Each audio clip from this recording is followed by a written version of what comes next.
YouTube channel and your YouTube channel. So today I am going to start chapter 5 macroeconomics, and chapter name is banking of commercial bank and central bank, and topic is money creation by commercial bank. In previous video we have discussed about commercial bank creates money supply, ठीक है, but how they create money supply, how they create money, तो we will discuss in this class. तो हमारा topic है money creation bye commercial bank. आपको previous video में ही बताया था कि कमर्शियल बैंक करेंसी को प्रिंट नहीं करते हैं, बट वो मनी क्रिएट करते हैं, और वो कैसे करते हैं उसको हम आज एक एग्जांपल से करेंगे। एक छोटा सा एग्जांपल लेते हैं कि आपको सबसे पहले तो आपको दो तीन बातें पता होनी चाहिए। एक होती है आपकी LRR, जिसको हम बोलते हैं लीगल रिजर्व रेशियो, ठीक है। सेकंड होती है आपकी, इसी को हम क्या बोल देते हैं, कभी कभी क्वेश्चन में आपको CRR भी दिया होगा, क्या दिया होगा, CRR, it means cash reserve ratio. Third आपकी होती है SLR, शायद आई थिंक प्रीवियस वीडियो में I have wrongly told you SRR, मतलब स्टैच्यूटरी रिजर्व रेशियो, बट यहाँ पे होता है इसका मीनिंग स्टैच्यूटरी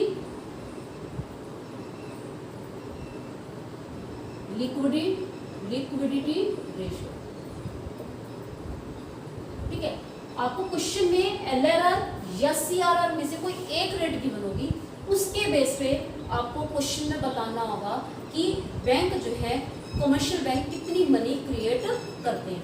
आपको अगर आप पिछला टॉपिक ध्यान से पढ़ो तो उसके अंदर आपको बुक्स में लाइन मिलेगी कि बैंक्स मनी क्रिएट करते हैं, बैंक्स मनी क्रिएट करते हैं मोर देन टाइम्स जो आपके पास, मतलब इतना ज़्यादा मनी क्रिएट करते हैं, अनलिमिटेड टाइम भी कह सकते हैं, more than reserves that he has, क्योंकि जो उनके पास रिजर्व होते हैं ना CRR, उससे कई गुना ज़्यादा वो मनी क्रिएट करते हैं। अब वो कैसे करते हैं आज हम उसी को ही पढ़ने जा रहे हैं। Let us take an example कि हमने सबसे पहले तो आपको दो अजम्पशंस भी लेके चलनी है, दो अजम्पशंस भी लेकर चलनी है इस एग्जांपल को समझने के लिए। एक तो क्या कि सारे बैंक यानी कि सारे कमर्शियल बैंक हैं बहुत सारे, लेकिन वो सारे क्या हैं, इकट्ठे मिलकर एक यूनिट की तरह काम करते हैं, एक फैमिली की तरह काम करते हैं। तो यानी कि अगर पैसा एक बैंक में आता है इट मीन्स वो एक फैमिली में आया। सपोज किसी ने पैसा HDFC में जमा कराया है, तो आप ये कहोगे HDFC पे जमा नहीं कराया, बैंक में जमा हुआ है, ठीक है, एक बैंकिंग यूनिट के अंदर जमा हुआ है। तो आप क्या बोलोगे, ऑल बैंक्स आर यूनिट, ठीक है। सेकंड, इसमें आप एजम्पशन ये लोगे कि जो भी पेमेंट रिसीव होती है, मतलब पैसा किसी के पास आता है, वो सारा पैसा जमा करा दिया जाता है। ऑल रिसीप्ट्स आर बैंक, ठीक है, सारा पैसा बैंक के अंदर जमा करा दिया जाता है। अब हम एग्जांपल लेके चलते हैं कि आपके पास, ये मान के चलो बैंक के पास स्टार्टिंग में जो बैंक मीन्स बैंकिंग सिस्टम, सभी बैंकों के पास स्टार्टिंग में इनिशियल डिपॉजिट थे ₹20,000, ठीक है, 20,000 के जमा थे। अब आपको ये भी पता है कि कमर्शियल बैंकों को कुछ एक % एज ए रिजर्व अपने पास, मतलब RBI के पास रखना पड़ता है। क्या करना पड़ता है, RBI के पास रखना पड़ता है कैश रिजर्व, जिसको हम बोलते हैं CRR या LRR। ये अमाउंट क्या होता है, केप्ट विद RBI, और ये रेट कितनी होती है ये डिसाइड कौन करता है, बैंक करता है। और हम मान लेते हैं कि बैंक ने वो रेट डिसाइड कर रखी है 20%, क्या डिसाइड कर रखी है 20%, 10%, 5%, आप कुछ भी ले लो, ठीक है। तो स्टार्टिंग में डिपॉजिट जो थे वो 20,000 थे, यानी कि बैंक जब स्टार्ट हुए तो बैंकों के पास स्टार्टिंग में पैसा मतलब 20,000 था इनिशियल डिपॉजिट। तो इनिशियल डिपॉजिट को ही हम क्या बोलते हैं, प्राइमरी डिपॉजिट, ठीक है। अब जो है बैंक के पास एक पर्सन लोन लेने के लिए आता है, उस पर्सन का नाम है A। पर्सन A आया बैंक के पास लोन लेने के लिए, ठीक है। बैंक ने एक पॉलिसी बनाई है, बैंक ने ये बोल रखा है कि जब भी आप किसी को लोन देते हो, आपके पास जो है डिपॉजिट्स जितने होते हैं उसका आपका CRR रखना है, यानी 20% अपने पास रखना है और बाकी बचे हुए अमाउंट को क्या कर देना है, आपने लोन दे सकते हो। ये 20% क्यों रखा? ये 20% इसलिए रखने की पॉलिसी है कि सपोज करो कि जिस पर्सन ने बैंक में पैसा जमा था, अब ये 20,000 भी तो पब्लिक के हैं, उनमें से पब्लिक में से अगर कोई लेने आ जाए तो उसको पेमेंट कहाँ से करेंगे? सारे लोग तो इकट्ठे पेमेंट लेने आएंगे नहीं, ये ऑलरेडी आपको बताया है। हम ये मान के चलते हैं 10%, 20% या कुछ ही लोग जो है अपना पैसा मांगने आएंगे, इसलिए हमने रिजर्व मांगने रखा हुआ है कि जो डिमांड्स आएंगी उनको हम यहाँ से पेमेंट कर दें। तो ये 20% हमने पेमेंट्स के लिए रखा कि अगर कोई डिमांड कर लेता है तो उसको पेमेंट कर दें। अब पर्सन ए लोन लेने आया, अब बैंक उसको मैक्सिमम कितने का लोन दे सकता है? कितने का लोन देता है? 20% उसको आपने अपने पास रखना है, तो ये क्या हो जाएगा? 16,000 का लोन दे सकता है। 20% रख लिया उसने, मीन्स 4,000 रख दिए और उसने क्या कर दिए? 16,000 उसको लोन के रूप में दे दिया। अच्छा, और एक बात और ध्यान रखनी है कि all receiveds and payments are bank, and payments are bank. अब ये 16,000 का जो लोन बैंक ने दिया, किसको दिया? ए को दिया। उसने क्या किया? उसने लोन कैश में नहीं दिया बैंक ने, उसने उसके अकाउंट में क्रेडिट कर दिए। क्या कर दिए? क्रेडिट कर दिए इन अकाउंट ऑफ बैंक। बैंक के बैंक ने उस पर्सन के अकाउंट में क्रेडिट कर दिए। कौन हो गया? ए। बैंक ने उसके अकाउंट में जमा करा दिए। ये पर्सन 16,000 रुपये का लोन उसके अकाउंट में जमा है, उसको 16,000 एक साथ तो जरूरत पड़ेगी नहीं, वो क्या करेगा? इसमें से जितनी जरूरत होगी वो अमाउंट निकालता रहेगा। ठीक है, अमाउंट निकालते तो वो इस पैसे को या तो स्पेंड करेगा, अगर 16,000 एक साथ भी इकट्ठे कर लेता है, निकाल के वो घर तो रखेगा नहीं। अगर उसने लोन लिया है तो कुछ सोच के ही लिया होगा कि मेरे को इन पैसों की नीड है। लोन क्यों लेता पर्सन? उसको जरूरत होती है, जरूरत है तो वो सारा पैसा क्या कर देगा? स्पेंड कर देगा। ठीक है, स्पेंड करके सपोज करो उसने क्या खरीदनी? मशीन खरीदनी। अब जिस पर्सन से उसने मशीन खरीदी उस पर्सन का नाम क्या है? उसका नाम ले लो आप, बी है। किससे खरीदी मशीन? उसने बी से। अब ये 16,000 किसके पास चले गए? बी के पास चले गए।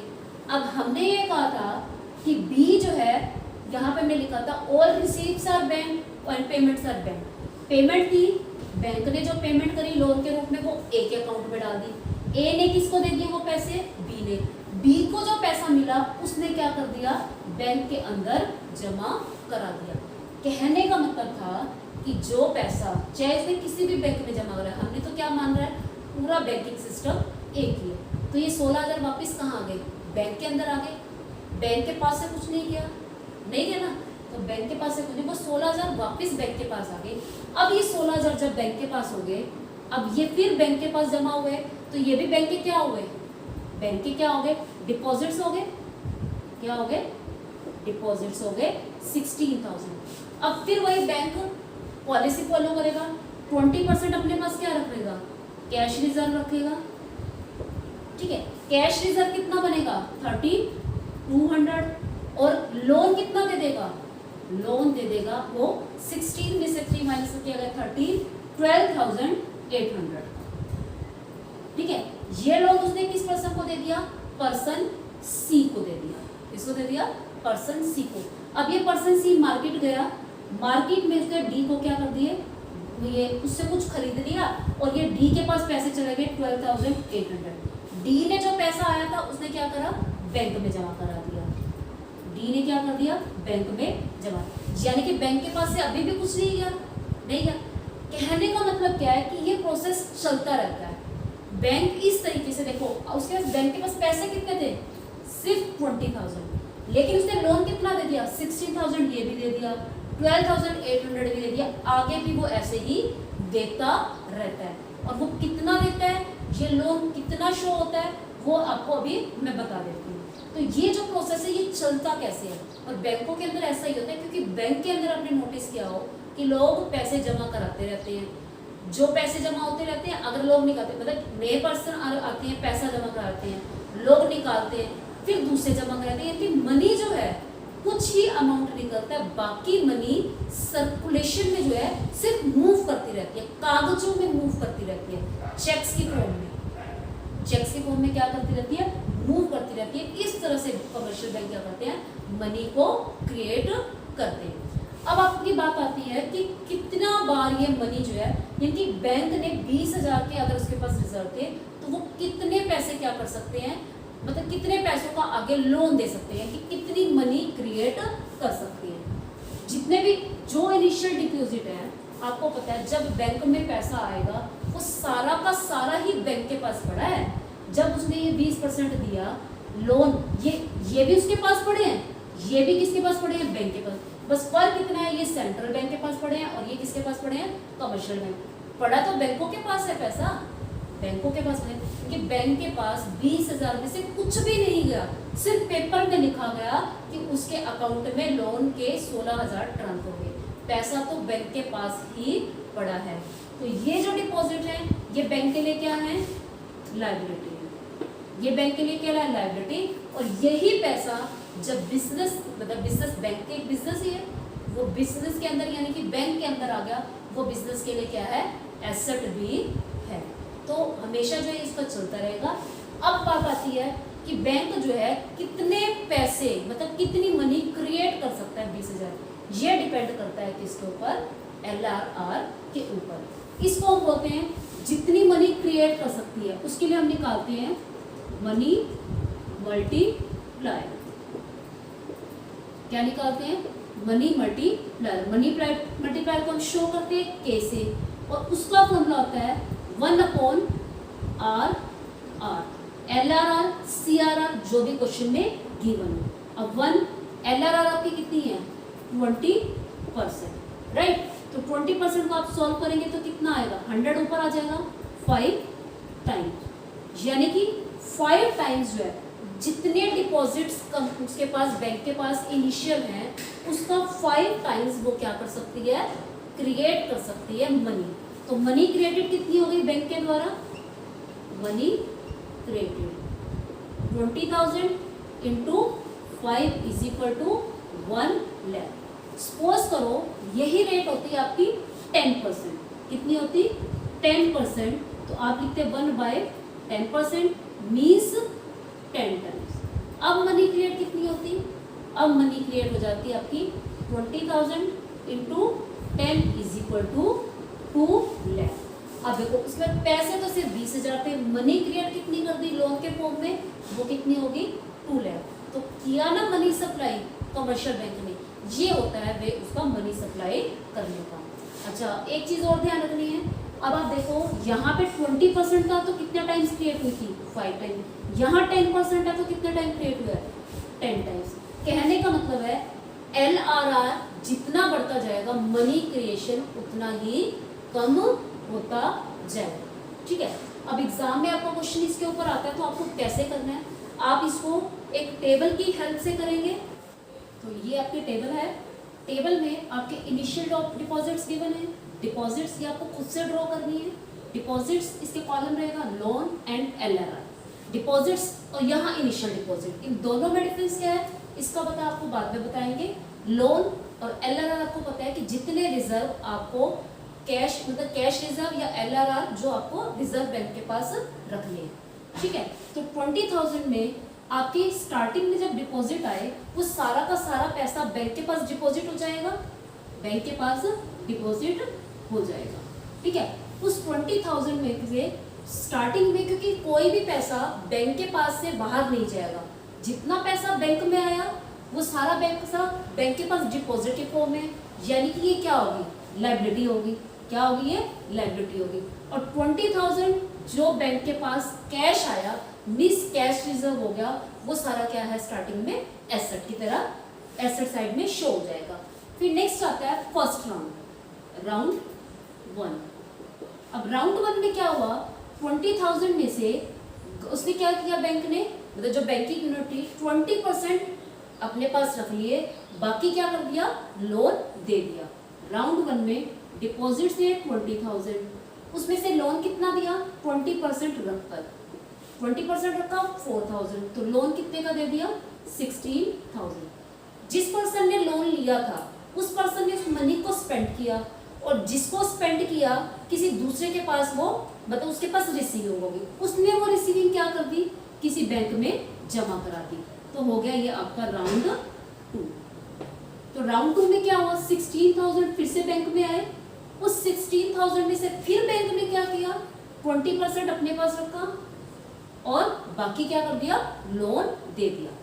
तो कितना आ जाएगा आपका 12,800।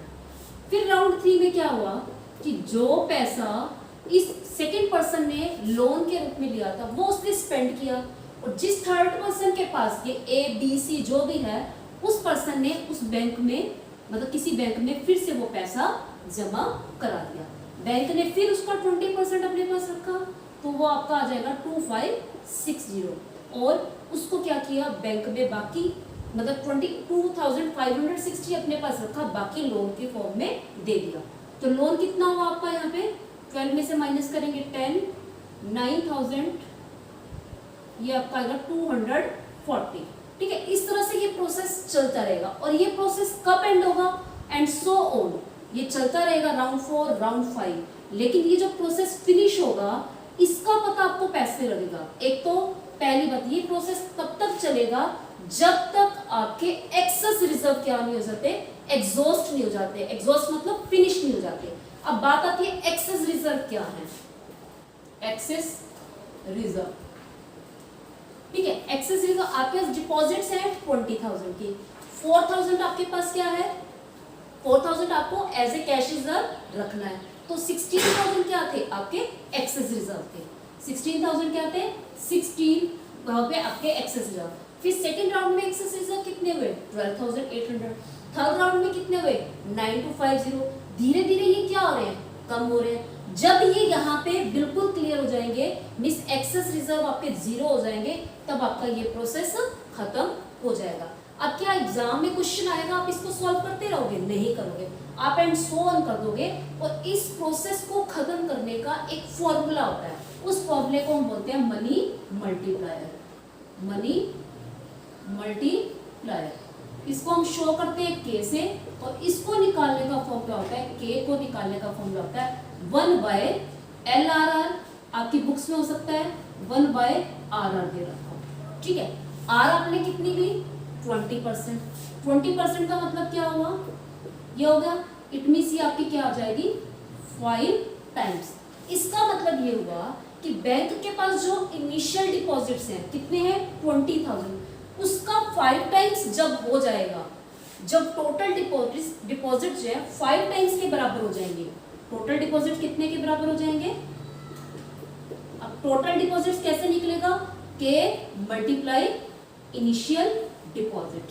के कितना है, 5, इनिशियल डिपॉजिट्स कितने हैं, 20,000।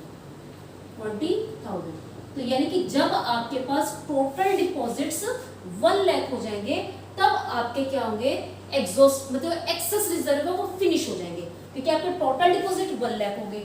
अब 20% क्या होगा आपका, CRR, तो वो हो जाएंगे 20,000 क्या हो जाएंगे आपके, CRR हो जाएंगे। 80% आपका क्या हो जाएगा, एक्सेस रिजर्व हो जाएंगे, एक्सेस रिजर्व। ठीक है, तो ये जो प्रोसेस है, यानी कि जब टोटल डिपॉजिट्स आपके 1 लाख हो जाएंगे और कैश रिजर्व में आपके पास कितने बच जाएंगे, 20,000 बच जाएंगे, और एक्सेस रिजर्व में आपका कितना आ जाएगा, जो 80,000 आप लोन के फॉर्म में दे दोगे, वो सारा फिनिश हो जाएगा। यानी कि यहाँ लोन के कॉलम में जब ये पूरा हो जाएगा 80,000, तो आपके क्या हो जाएगा, ये पूरा का पूरा प्रोसेस कंप्लीट हो जाएगा। तो आपने इसको निकालना कैसे, आपने मल्टीप्लायर निकालना है। मल्टीप्लायर निकालने के बाद आपके क्या फाइंड आउट हो जाएंगे, टोटल डिपॉजिट्स।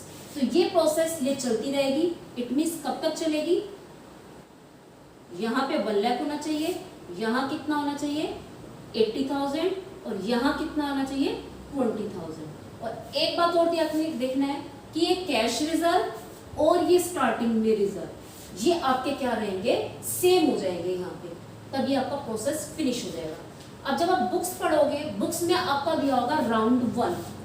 ठीक है, राउंड 1 में क्या लिखा होता है, राउंड 1 में आप देखो आपके पास ये क्या है, सारे ये प्राइमरी डिपॉजिट है। ठीक है, राउंड 1 में ये प्राइमरी डिपॉजिट हुआ, इसमें से ये क्या हो गया, आपका लोन, ये एक्सेस रिजर्व होगा। ये क्या होगा? Excess reserve. तो आपके ऐसे ही देखे 20,000 आपके प्राइमरी है, 20% आपने रिजर्व के रूप में रख दिया, और एक्सेस रिजर्व जो आपका था वो आपने किसके फॉर्म में दे दिया? लोन में दे दिया। फिर ठीक इसी तरह से राउंड 2 को एक्सप्लेन कर रहा है, बुक की एक्सप्लेनेशन में बता रही हूँ। अब बुक में आपका ये दिया होगा टोटल डिपॉजिट। अब देखो हमारे प्राइमरी मींस इनिशियल डिपॉजिट 20,000 थे। अब नेक्स्ट स्टेप में क्या हुआ? बैंक के पास 20,000 पड़े हैं, 16,000 उसने अपनी तरफ से क्रिएट किए, ये भी क्रिएट किए, ये सब बैंक ने क्रिएट किया। ये सब किसने क्रिएट किया? बैंक ने। तो इनको क्या बोलते हैं? Secondary deposit. Secondary deposit. अब बात आती, इसीलिए मैंने यहाँ पे डिपॉजिट्स लिखा था। डिपॉजिट्स में मतलब प्राइमरी और सेकेंडरी दोनों आ गए, और यहाँ पे कौन से लिखे हैं हमने? सिर्फ इनिशियल या प्राइमरी। तो प्राइमरी और सेकेंडरी का जो टोटल आता है वो क्या होते हैं? Total deposit. राउंड 1 में हमारे पास टोटल डिपॉजिट कितने से? 20,000, ठीक है। और रिजर्व कितना था हमारे पास? CRR कितना था वो? 2,000, राइट। और सॉरी 2,000 नहीं 4,000। और एक्सेस रिजर्व कितने हो गए? 16,000। अब आती है आपके पास राउंड 2। ये राउंड 1 हो गया। राउंड 2 में टोटल डिपॉजिट कितने हुए? 20 थे, ठीक है। ये आपका राउंड 2 है। 20 प्राइमरी थे प्लस 16 कौन से हैं? सेकेंडरी है। प्लस 16 कौन से हैं? सेकेंडरी डिपॉजिट्स हैं। टोटल हो गए 36।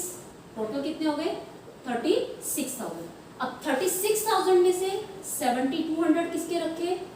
CRR की फॉर्म में, ठीक है। 7,200 किसकी फॉर्म में रखे? CRR की फॉर्म में। बाकी क्या हो गया? Access reserve. एक्सेस कितना बचा? 36 में से 7 माइनस करते हो आपका 29 मींस 28,800। देखो वही आ रहा है आपका सेम, ठीक है। कितना बचेगा आपका? 36,000। इसमें आपके 20 और 16 36 में से 7,200 गए, तो ये आपका आ गया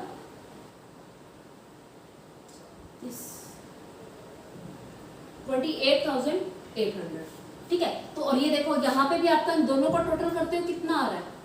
आ रहा है 28,800। ये कितने आ रहे हैं? 7,200। मतलब ये प्रोसेस आपकी बुक में ऐसे दिया हुआ है, अगर आप टेबल से एक्सप्लेन करते हो तो आपका सेम ही आएगा। अब थर्ड राउंड में क्या हुआ? राउंड 3। राउंड 3 में आपके टोटल डिपॉजिट कितने हो गए? 20 प्राइमरी के हो गए, 16 कौन से हो गए? सेकेंडरी के, फिर 12,800 किससे हो गए? वो भी सेकेंडरी के। टोटल कितना हुआ? टोटल कितना हो गया आपका? 36 एंड 12 40। तो 20 16 प्लस 12,800 तो कितना आया? 48,800।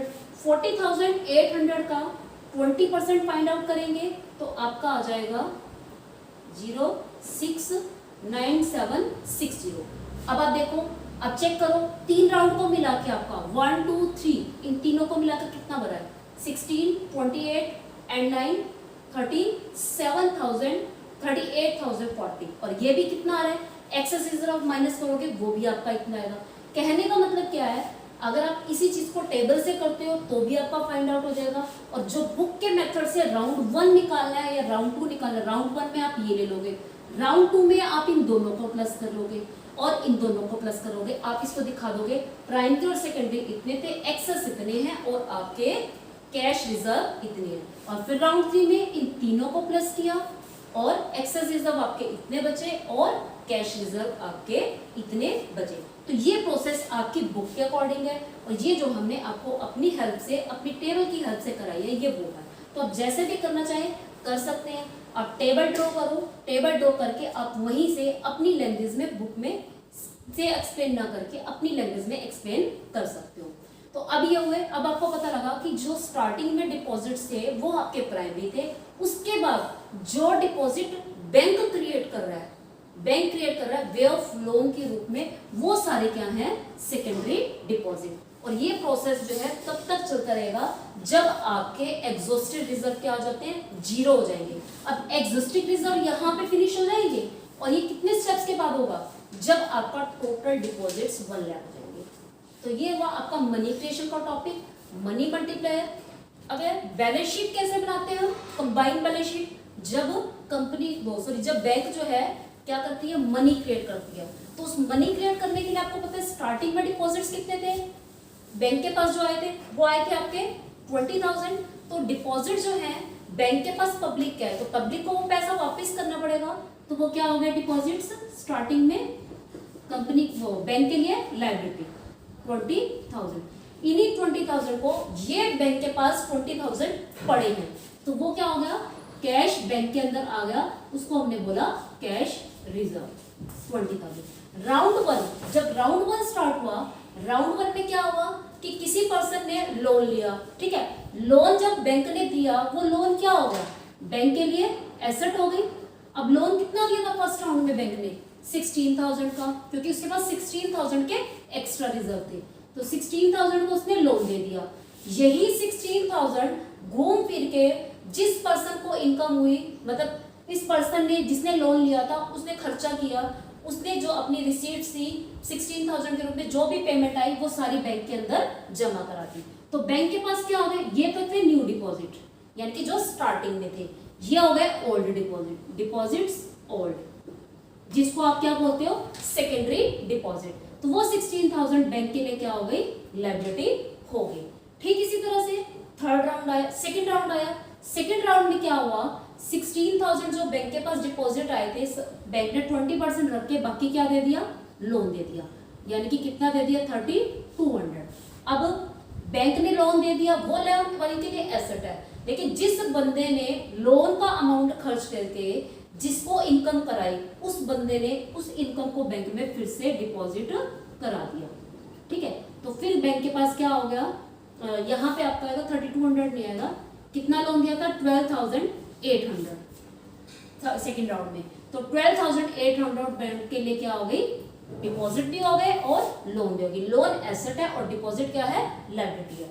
थर्ड राउंड में क्या हुआ, थर्ड राउंड में बैंक ने फिर कितने का लोन दिया, 9,240 का, और डिपॉजिट्स कितने हो गए, वापस से बैंक के पास ये पैसा आ गया 9,240। तो ये प्रोसेस एंड सो ऑन करके चलता रहेगा, और ये कब फिनिश होगा, यानी कि जब बैलेंस शीट में जो है पूरे 1 लाख के डिपॉजिट्स हो जाएंगे, एंड यहाँ आ जाएगा आपका कितना, 1 लाख सेम, ठीक है। तो ये प्रोसेस चलेगा। तो कहने का मतलब क्या हुआ कि बैंक के पास पैसे तो थोड़े ही होते हैं सर्कुलेशन में, मतलब बैंक के पास कैश रिजर्व थोड़ा होता है, लेकिन क्या करता है बैंक, किसी का पैसा आया किसी और को दे दिया, फिर किसी और ने जमा कराया, उसका पैसा किसी और को ट्रांसफर दे दिया। अब जो बैंक ने जो है 20% रिजर्व यही सोच के रखा था कि मेरे पास सारे लोग तो एकदम मांगने आएंगे नहीं, ठीक है, कभी ऐसा होगा नहीं, क्योंकि उसका ये हिस्टोरिकल एक्सपीरियंस था, पास्ट एक्सपीरियंस था कि सब लोग एक साथ पैसा लेने नहीं आते। अगर आ भी जाते हैं 5-7% ऊपर, उसके लिए अलग से प्रोविजंस होती है, वो सेंट्रल बैंक से या उसके पास कुछ अपने इमरजेंसी के लिए रिजर्व होते हैं, वहां से लेकर पैसा दे देता है।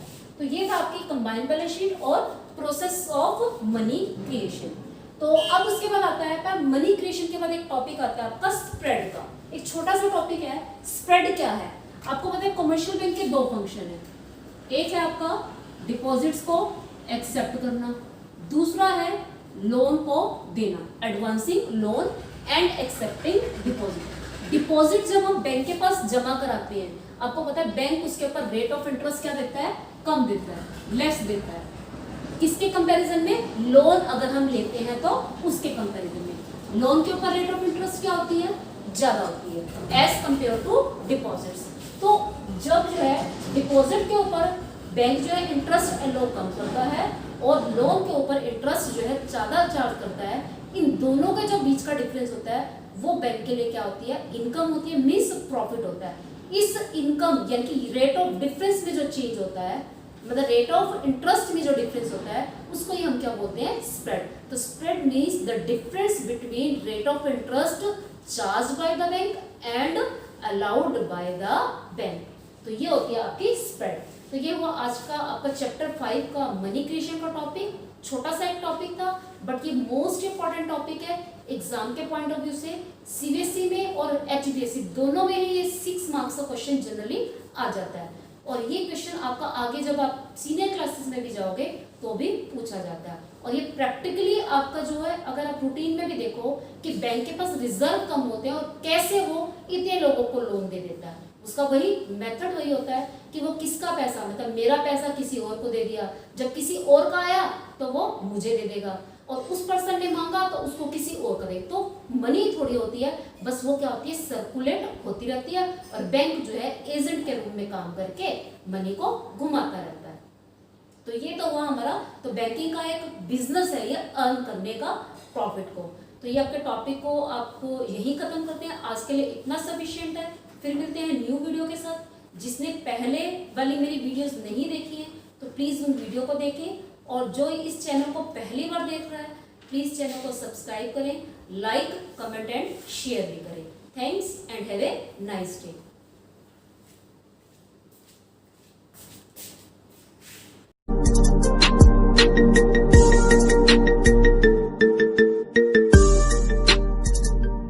you.